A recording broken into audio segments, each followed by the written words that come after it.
So therefore, my request is that our youngsters must say, this is my country. I want to work 70 hours a week. Narayana Murthy made a few comments recently on the 314 Capital podcast hosted by Mohandas Pai, and it has absolutely created a furor online. What are your thoughts on this, sir? That's a controversial one. Yeah, absolutely. So what do you think? I agree with the statement. I'm for it. Okay. We are going to hold you to this. We need more. So please elaborate. I think the context has to be understood. People start commenting and social media gets all excited and opinionated, but a few things have to be understood. First they were reviewing data by state for India in how much the average Indian is working on a per week basis. Furthermore, I think Mr. Murthy's exact comment was, India's work productivity is one of the lowest in the world. Unless we improve our work productivity, unless we reduce corruption in the government at some level, because, we have been reading, I don't know what the truth of it is, unless we reduce the delays in our bureaucracy in taking this decision, we will not be able to compete with those countries that have made tremendous progress. India's productivity has to improve. In fact, since 2016, it has been declining, and only now it has started to show some rebound. And he further added, so therefore my request is that our youngsters must say, this is my country and I'd like to work 70 hours a week. And giving an example of how other nations have enhanced their productivity, he also added that this is exactly what Japan and Germany did after World War II. They made sure that these people worked extra hours for a certain number of years. To begin, I will tell you that, my family business has had a 30-year relationship with Infosys. And I can tell you they are one tough but very fair customer. We have done the lighting for nearly all Infosys campuses in India and even internationally. Mysore, Bangalore, Bhubaneswar, Chandigarh, Jaipur, Chennai, the Global Education Center they have where, they can train 15,000 software engineers. Hyderabad, Noida, Gurgaon, Pune, Mangalore, Coimbatore, Nagpur, Shanghai, and several other locations. We've had the honor and privilege of working with them. The reason I'm stating this is because I have to tell you, Infosys and the company that they used for their real estate developments, Sobha Developers, these organizations made us a better company. We were pushed for extremely competitive pricing, incredibly high standards that would beat even the standards of the Bureau of Indian Standard Requirements, and super tight timelines, from the design and development stage through manufacturing, product delivery, installation, and final commissioning. So the first thing that I want to say is that our growth only happens on the boundary of support and challenge. But the challenge has to come first for you to discover that you are indeed capable of being able to meet and exceed those expectations. Had we not been pushed, we would have not received the repeat business. And I credit my team for the mind-boggling executions that they've left and delivered for Infosys and for many of our other customers. Many other corporate, Indian houses and, private residences and government and more. The profits we made with Infosys as a customer were razor thin. It was one of the least profitable institutional customers, but they made us much better as a company because they demanded that we stretch our capabilities. See, now similarly, if you apply this learning to the employee-employer situations in the context of what Mr. Murthy has said, there are some deep learnings. See, there is a statement that says a salary is a drug that an employer pays you for you to forget your dreams. First of all, you have a choice to apply for employment at the company that you like. And you also have a choice to take on entrepreneurship. You can go become an entrepreneur. If you're having trouble with 70 hours a week of work, then I can tell you entrepreneurship is not for you. Furthermore, please understand that everything that I learned about how to be a successful manager and even a successful entrepreneur came from on-the-job learning. I learned how to handle difficult people, like difficult bosses. I learned how to handle office politics. I learned how to adapt so that I go from being under-recognized to being appreciated. I learned how to take charge of situations and ask for a better raise and a promotion. That is stand up for myself. I learned how to better manage my time, improve my core organizational skills, my communication skills, my project management abilities, my relationship building skills, my execution, my strategic thinking, how to exert influence in a situation where I did not have the authority and build consensus. All of this and more, this did not come from the formal system of education. It came from managing unfair and challenging situations on the job. And the benefit is something that I carry till today. And for all of that, I was paid a salary. I was paid a salary as an employee to become much better than I was and move towards becoming the masterpiece that all of us are capable of being. A much superior version of ourselves. And this is true for anyone who works in a salaried position and feels that the situations that they are facing are challenging and not totally fair. So a salary is not a drug that an employer pays you for you to forget your dreams. A salary, in my view, is what an employer pays you for you to become the masterpiece that you're capable of becoming if you are open to learning and being pushed. The advantages that you will gain if you are open to learning will be far greater and lifelong advantages. You will get much greater value out of it than an employer will get out of you. The skills that you will gain will stay with you forever. The profit that they will make off of your employment will come and will go. So it's something really to be understood. The second thing that needs to be understood here is that India is at a crossroads. As per Invest India, the National Investment Promotion and Facilitation Agency, that helps investors looking for investment opportunities and options in India, we are looking at one of the most unprecedented scale and pace of growth in the history of the free world. Now, this is a pretty big statement, but it is sufficiently backed up with data. See, since independence, since 1947, approximately $1 trillion worth of foreign direct investment has come into India. And 60% of that number has happened in the last 9 years. So 67 years, 400 billion came in. And then in the last 9 years, 600 billion has come in. And this has come in across 61 industries and 31 states and union territories. So it is a grassroots level win. Since 2015, we have moved ahead of Russia, France, Italy, Brazil, and now most recently the UK. And at the run rate at which we are moving, by next year, early part of 2024, we are going to overtake Germany. The average age in our country is 29, and we have 1 billion people under the age of 35. We are the largest and most vibrant workforce in the world, accounting for 21% of the global workforce and 20% of the world's middle class. 195 countries in the world and 21% of the workforce is represented by India. And see, this is the power of our internal consumption as well, because, it makes us such an attractive destination to do business, because this is the size of our market. We have 1 billion young people in the country, and that is our most important national asset. We lead the world in things like data consumption, and we consume more data than the US and China combined. We're number 3 in the world in terms of unicorns, number 2 in the world in the number of startups, and number 1 in the world in the run rate of new startups. In 2021, I think we were creating a new unicorn every 29 days, and in 2022, every 9 days. Real power of this story is that, ordinary Indians now have better access to opportunities, to employment and entrepreneurship than ever before. We as Indian citizens are realizing that, good economics is more important and has to be at the core of how we build this nation, more than our ideological or religious or political differences. See, I'll tell you a little experience I had. I've made about 30 trips to China from the year 2000 to now. And China has shown the world how such economic progress can be achieved in such a short period of time. And I kept searching for this answer of how, as a nation with a population that at that time was even larger than ours, how could they achieve such incredible economic progress? And I remember I had taken a train from southern China up to Henan, which is where they have these Shaolin monasteries. And I was sitting across from a professor who spoke English, which, at the time in China was a rarity. And in conversation, when I asked him this question of how China did this, achieve such spectacular progress in such a short period of time, he answered that, as China opened up, the human construct of hope came alive for the common Chinese person. He explained that, for decades they were a closed economy, and even if you worked 18 hours a day, you could not live a better life for your children. But as these norms eased, the hope that if I work like crazy, I can live a better life for my children became such a driving force. Because they understood as a nation that if you are given a better platform, then you have the duty to go further with it.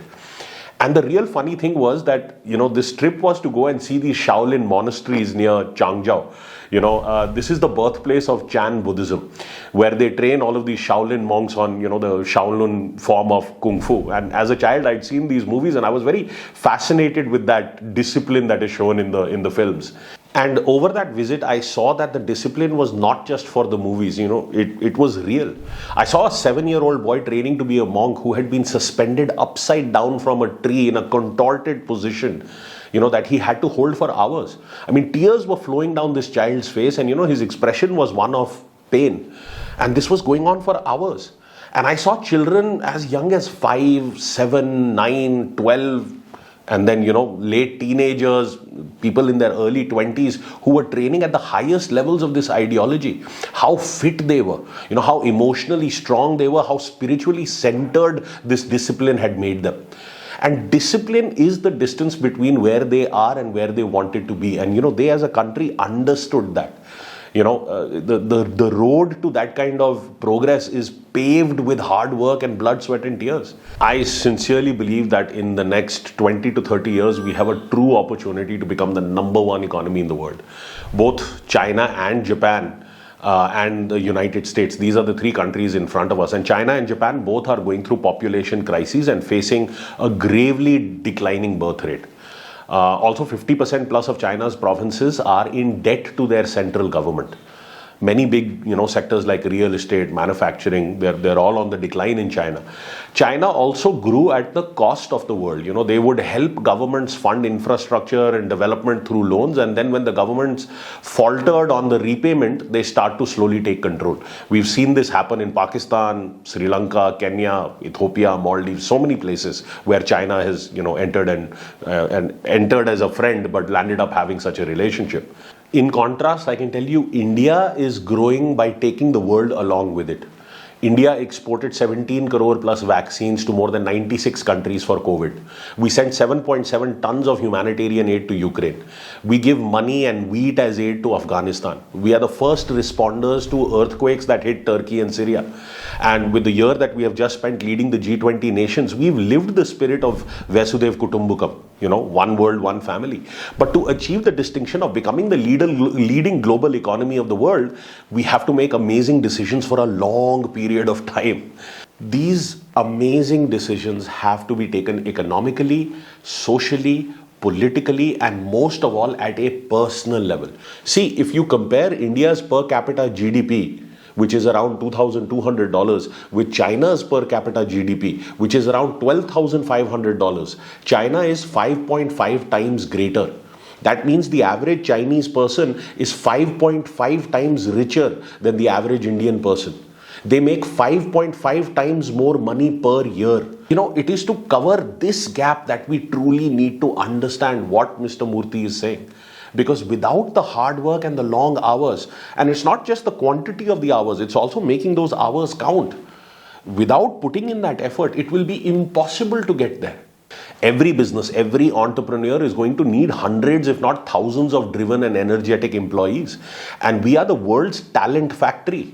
But we have to make great decisions economically, socially, and even politically for a long period of time. Because success is not the outcome of a single or a one-time decision. It requires consistency and stamina and focus and discipline. And it is a complete win-win situation. The Indian dream today is the most powerful socio-economic construct the world has ever seen. And I say it is the most powerful because it exists at a time where technology is playing an unprecedented role in its proliferation. And all the pieces of the puzzle, the demographics, the will, the money, the ability, they're all in place to make Bharat, the Sone ki Chidiya again. Any business leader, business families who are self-made, culture, religion, guru, coach will tell you that there is no replacement for hard work. We find these statements across every culture, every religion, and every progressive school of thought. From Kabir Das's dohas, kal kare so aaj kare so ab, pal mein parle ho gayi, bahuri karega kab. What does this mean? People who have spoken out in support are all people who have faced the difficult journey to reach exceptional success. Tech Mahindra CEO Mr. Gurnani spoke out in support. Sajjan Jindal of JSW spoke out in support. Bhavish Agarwal of Ola. All of these people had difficult journeys, to beautiful destinations. They were supporting Mr. Murthy's statement. There are so many ways of saying this, like only the toughest climbs lead to the finest views, or sweat in peace so that you don't have to bleed in war. What does it mean? Or saying make hay while the sun shines, or strike when the iron is hot. This is wisdom passed down from the ages, and it is showing you a clear pattern that is required for success. An easy life will create hard times, a hard life will create easy times. And when the benefits of what Mr. Murthy has said will be received by the people putting in the hard work and by the nation as a whole, then it has to be understood that it could not be a better situation. I mean, there is no downside to putting in the hard work. And the funny thing about the internet and about social media is that the less successful get to troll the successful. Mr. Murthy and his wife are both honored citizens. He's got a Padma Shri and a Padma Vibhushan, and Sudhaji has a Padma Bhushan. He has built that company along with his co-founders in his lifetime, starting from nothing. Taking some of the seed capital from his wife. Today, Infosys is an $18 billion top line and creates employment for 3.3 lakh people in 270 plus locations across 56 countries. The majority of it being in India. We are only criticized by people who are doing less than us, because anybody who has done more than us knows how hard it is, and they will typically only encourage you and hold you to a higher standard. The conversation will always be focused on the next step of what we can do as a nation. And if you look at Mr. Murthy, his health, his marriage, his children, his philanthropy, all are exceptional. This is the beauty of a democratic country. Just because you have something to say does not mean what you have to say is worth something. Having something to say and really saying something of substance are two entirely different matters. And everybody making memes on Mr. Murthy is, they are just another internet troll. It's just another opinion. And an opinion is like a nose. Everybody has one. And the young generations of today are getting seduced by this utopian easy money and lifestyle dream. Everybody wants to move to the mountains of Himachal or the beaches of Goa and live in abundance immediately, having made millions in the digital economy. In any new industry, when the markets are not as saturated, it is easier to gain ground. And those are the examples that the media proliferates. But for each individual that succeeds, lakhs do not make it because they don't understand the fundamental things like, getting up again and trying again after a failure. Failure does not come into your life to paralyze you. It comes into your life to help you become that masterpiece that you are meant to be. But as competition comes in and the fight for the share of business becomes harder as an industry matures, then only the ones putting in that 70 hours a week, playing the game at 100%, will be the ones who will be able to make it. And that is happening in the digital economy as well right now. See, the illusion of effortlessness requires great effort indeed. People talk about income inequality. Instead, focus on effort inequality, stamina inequality. The inequality of the gap where you need to put in the hard work. Otherwise, all of that is just opinions and internet trolling. I strongly support what Mr. Murthy said and his views. It is needed for individuals to become who they are capable of becoming, the youth of our nation, and it is needed for the country for us to raise the lives of our Indian brothers and sisters. Disagreeing with his statement to me is like disagreeing with gravity. Gravity does not need your permission or your approval to be valid for you. In fact, the more you agree with his statement and perspective, the more you will have a better and easier future. The more you disagree with it, the more you will have a harder future life. And some people will remain so married to their opinion that they will not understand the essence of his message because their need to be right or to speak is greater than their need to grow. The human spirit is capable of the kind of greatness most people will never fully comprehend. Look at our own Prime Minister. The man has not taken a day off in a 20 plus year public career. His ministers talk about how he does not stop till everyone drops, and how grueling the trips with Modi ji are to countries abroad. How else do you think $600 billion have flowed into India in the last 8-9 years? You can victimize yourself with mental pressure and you'll face burnout and it'll harm your health, or you can grow your capacity to understand that there is greatness in you at a level that is profound. And wherever you are pursuing greatness, please understand this is the dynamic that will come to play. And if you think the price for success by working 70 hours a week is too high, wait for the bill of regret. Because this bill of regret crosses generations. Because the next generation, the children you have, they will not do what you tell them to do. They are going to do what they see you do. So be very wise in what you choose.